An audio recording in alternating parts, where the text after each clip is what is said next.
Assalamualaikum warahmatullahi wabarakatuh.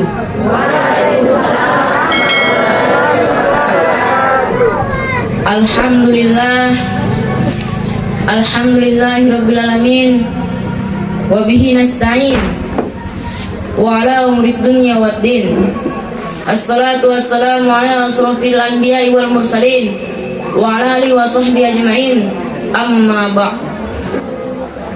Yang kami hormati Ibunda Kepala Desa Alo, yang kami hormati Lembaga Permal Desa baik LPM maupun BPD, yang kami hormati jajaran pegawai syar'i serta Bapak dan Ibu yang sempat hadir pada malam hari ini. Wabil khusus Al-Mukarram Bapak Haji Suwarno Ibrahim yang biasa kita kenal dengan sebutan Ustadz Korek Api.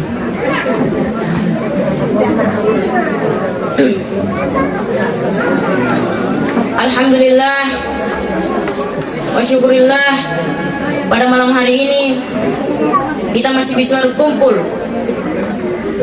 dan bersilaturahmi satu sama lain. Salam serta salam kita aturkan kepada junjungan kita Nabi besar Muhammad sallallahu alaihi wasallam.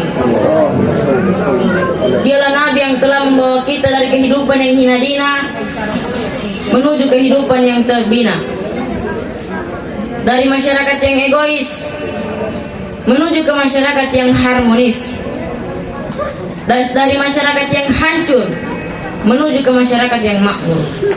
Semoga rahmat yang tercurah kepada beliau sampai kepada kita sekalian umatnya yang masih konsekuen dan konsisten menjalankan seluruh ajaran-ajaran beliau.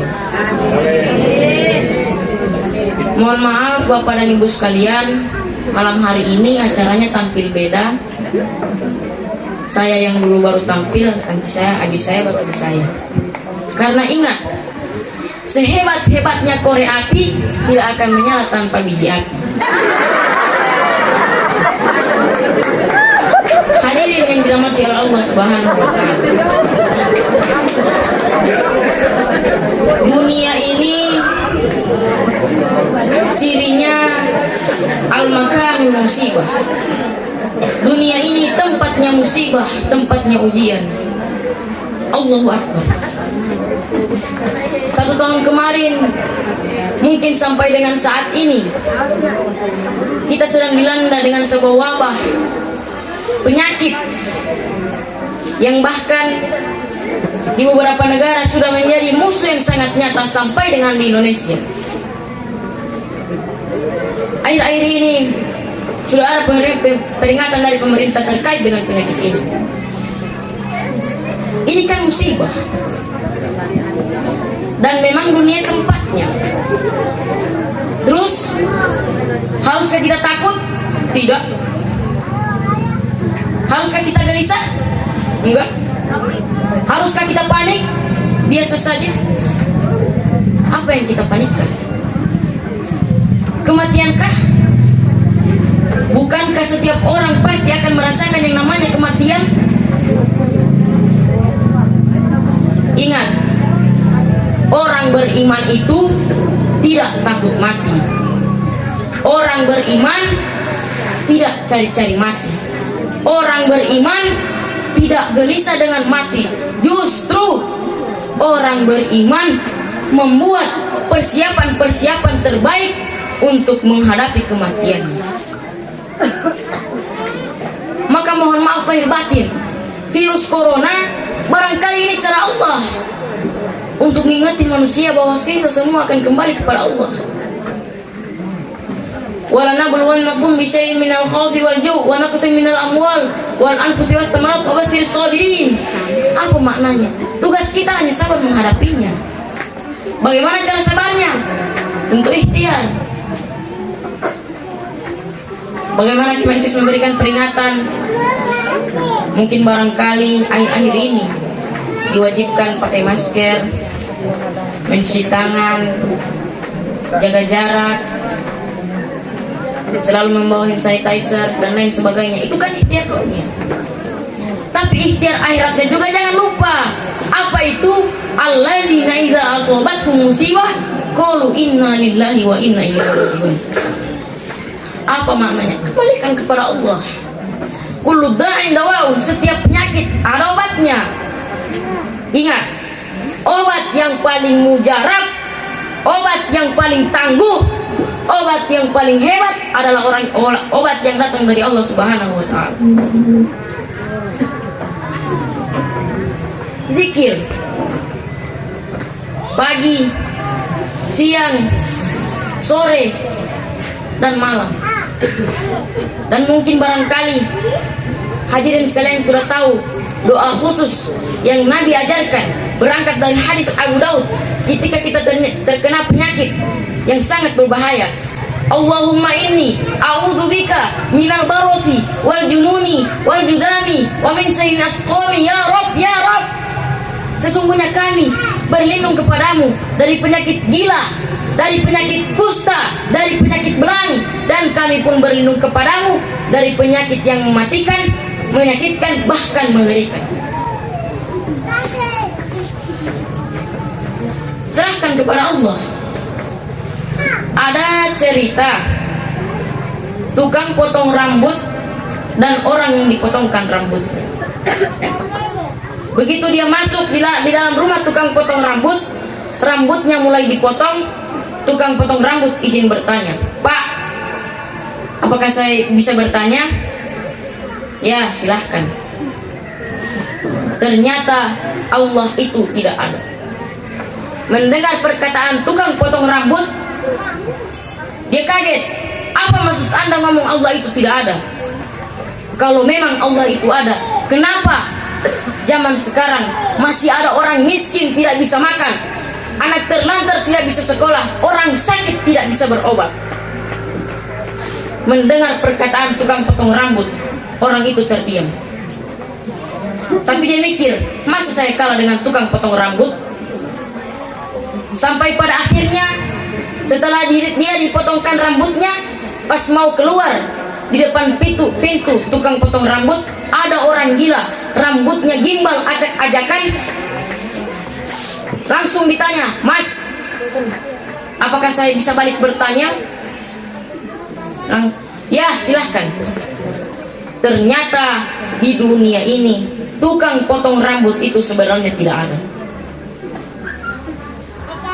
Apa maksud Anda ngomong tukang potong rambut itu tidak ada? Kalau memang tukang potong rambut itu ada, kenapa saat dia melihat di depan rumahnya ada orang gila rambutnya gimbal acak-acakan? Di mana tukang potong rambut? Tukang potong rambutnya bilang, "Mas, kalau hari ini ada orang gila rambutnya gimbal acak-acakan, bukan berarti tukang potong rambut itu tidak ada, tapi salah dia kenapa tidak datang kepada saya untuk dipotongkan rambutnya." Apa jawaban orang ini yang hebat? "Sama Mas, sama. Kalau hari ini ada orang sakit tidak bisa berobat, orang miskin tidak bisa makan, anak terlantar tidak bisa sekolah, bukan berarti Allah itu tidak ada, tapi salah mereka tidak datang kepada Allah Subhanahu wa taala." Hadirin yang dirahmati oleh Allah Subhanahu wa taala. Maka kita lihat ciri yang kedua. Apa itu? Dunia ini cirinya al-makanul ibadah. Dunia ini tempatnya ibadah. Setiap orang akan semakin kuat ibadahnya, maka semakin kuat hati untuk menyikapi dan menghadapi setiap ujian itu. Maka kita lihat surat Al-Mulk ayat 2. Allazi khalaqal mauta wal hayata liyabluwakum ayyukum ahsanu amala wa huwal azizul ghafur. Dialah Allah yang menjadikan kematian dan kehidupan. Bahasa lainnya, dialah Allah yang menguji kita dengan sesuatu yang menyedihkan dan membahagiakan. Sebagai apa? Liyabluwakum, sebagai ujian untuk kamu sekalian. Apa yang Allah lihat? Mohon maaf, Allah tidak lihat ujiannya. Yang Allah lihat adalah ayyukum ahsanu amala, siapa yang paling hebat menghadapi setiap ujian itu. Kalau di antara hadirin Bapak Ibu sekalian ada yang sedang ikutan ujian seleksi terus nggak lulus, maka jangan salahkan soalnya, karena yang salah bukan soalnya, yang salah adalah jawabannya. Kalau dihadirin Bapak Ibu sekalian ada yang sedang ada masalah, entah itu di keluarganya, di rumah tangganya, di bisnisnya, di kerjaannya, di tugasnya, jangan mengeluh. Karena ingat, Allah tidak akan memberikan ujian di luar batas kemampuan makhluk. Corona didatangkan kepada kita bukan tanpa sebab, karena Allah paham kita bisa mengantisipasinya. Cuman ayyukum ahsanu amala, siapa yang paling hebat menyikapi setiap ujian yang datang dalam kehidupannya.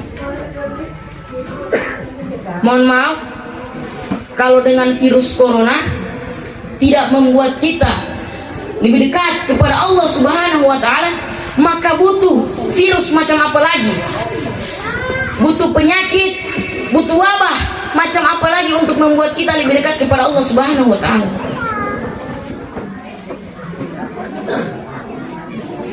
Mudah-mudahan dengan ceramah singkat ini hati kita bisa menjadi tenang dan insya Allah termotivasi untuk tetap mendekatkan diri kepada Allah Subhanahu wa Ta'ala. Sekian, wabillahi taufiq wal hidayah. Wassalamualaikum warahmatullahi wabarakatuh.